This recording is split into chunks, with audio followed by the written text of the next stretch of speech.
Let us go back, way back, to a time when the streets of Mecca were dark, not just from the night, but from the darkness in people's hearts. To a time when believing in one God was a crime. To a time when families turned against each other, fathers against sons, brothers against brothers. And in the middle of all this, a man named Umar ibn al-Khattab. A man who was about to do something that would echo through history, something that would make people weep for centuries, something that would make him regret it for the rest of his life. He took a sword, he walked through the streets of Mecca, and he went to the house of his own sister, Fatimah bint al-Khattab, and her husband, Sa'id ibn Zayd, and he was going to burn that house to the ground with them inside it. This is one of the most painful stories in Islamic history, and today we are going to tell it honestly, fully, without hiding anything. We're going to ask the hard questions. Why did he do it?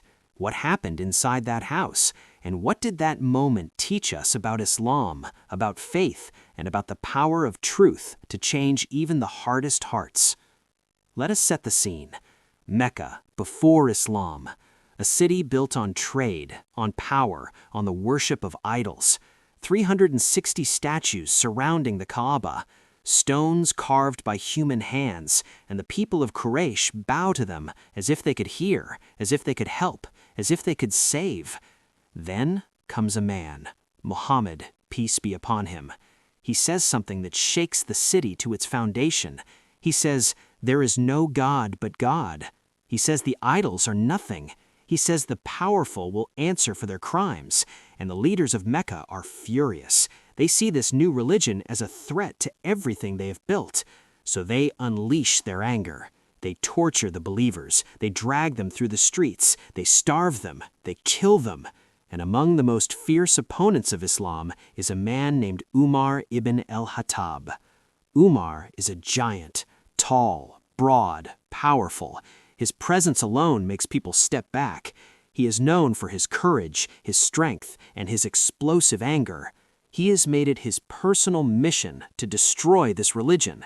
He is not just against the Prophet, he is against anyone who follows him, anyone, even his own blood. One day, Umar decides he is going to end this once and for all. He straps his sword to his side, he steps out into the streets of Mecca. His jaw is tight, his eyes are burning, and he says to himself, "I am going to kill Muhammad. I am going to cut off the head of this religion, and then this madness will end." He walks through the city. His hand is on the hilt of his sword. His heart is pounding with rage. But on the way, a man stops him, a man who knows what he is about to do. He looks at Umar and says, "Umar, before you go after Muhammad, you should look at your own house first. Your sister, Fatimah, and her husband, Sa'id, have become followers of this religion. They have become Muslims." Umar stops. His blood runs cold, then hot again. His own sister? His own flesh and blood? The rage inside him twists. It finds a new target. He changes direction. He is no longer heading to the Prophet. He is heading to his sister's house. And in that moment, he is not thinking of her as family. He is thinking of her as a traitor. Now imagine what is happening inside that house. Fatimah and her husband Sa'id are sitting quietly. They have a teacher with them, a man named Habab ibn al-Arat. He is reciting to them the words of the Quran, the words that have just been revealed, words that are changing hearts all over Mecca. They are listening in peace, in silence, in devotion. They do not know what is coming. They do not know that Umar is walking toward them with a sword in his hand and fire in his heart. Umar arrives at the door. He hears voices inside. He hears the recitation of the Quran. His anger explodes. He pounds on the door. "What is this I hear?" he shouts. "You have left the religion of your fathers? You have become followers of Muhammad?" The people inside panic. Khattab hides in a corner. Fatimah quickly takes the pages of the Quran and hides them under her clothing. But Umar does not wait. He bursts through the door. He grabs his brother-in-law Sa'id by the beard and throws him to the ground. He strikes him. He is beating him. His rage is out of control. Fatimah steps forward. She stands between her brother and her husband. She looks Umar in the eyes, and she says something that stops him for a moment. She says, Umar, you are attacking us because we believe in God? You are beating your own family?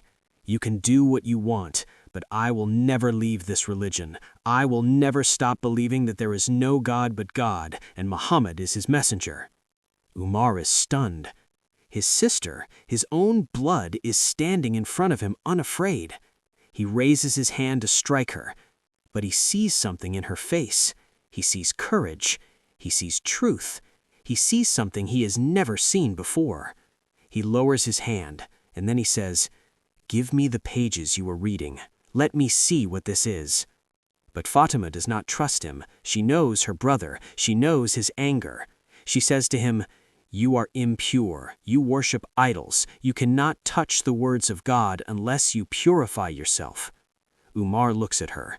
Then he walks to the water. He washes himself. He purifies his body. And his sister hands him the pages that contain Surah Taha, the 20th chapter of the Quran. Umar begins to read. He reads the words, "Taha, we have not sent down the Quran to you to cause you distress, but only as a reminder for those who fear God." The words hit his heart like arrows. He keeps reading. He reaches the verse, "Indeed, I am God. There is no God but me, so worship me and establish prayer for my remembrance." Something breaks inside him, something he has carried his whole life, his pride, his arrogance, his hatred. It all melts away in that moment. He reads and reads until he reaches the words, "The hour is coming. I almost keep it hidden, so that every soul may be rewarded for what it strives for." And when he finishes, he looks at his sister and her husband, and he says, "Take me to Muhammad. I want to become a Muslim." This is the moment. This is the turning point.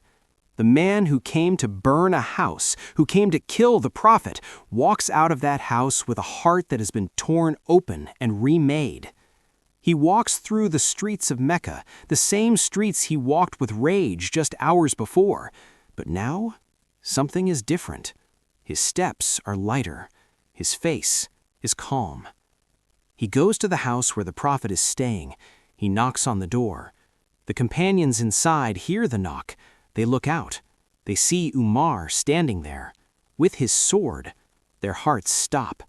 One of them, Hamza, the prophet's uncle, the Lion of God, steps forward and says, "If he comes for good, we will welcome him. If he comes for evil, we will kill him." The prophet, peace be upon him, looks at them and says, "Open the door." The door opens. Umar steps inside. He looks at the prophet, the man he came to kill, and then, in a voice that trembles not with rage, but with something new, he says, "I bear witness that there is no God but God, and I bear witness that Muhammad is the messenger of God." The room explodes with joy. The companions shout Allahu Akbar so loudly that the streets of Mecca must have heard them. The prophet looks at Umar and says, "Allahu Akbar," and Islam gains one of its greatest warriors. Not through force, not through argument, but through the power of a sister who stood her ground and the words of a book that broke a heart wide open. Now, let us stop here. Let us look at what just happened. Umar came to burn his sister's house. He came with violence. He came with rage. But he left with faith. Why? Because his sister did not run. She did not beg. She did not hide. She stood her ground. She faced him with courage, and she showed him something he had never seen before: the power of truth, the power of conviction, the power of a heart that knows its Lord. But there is more to this story, something we must understand.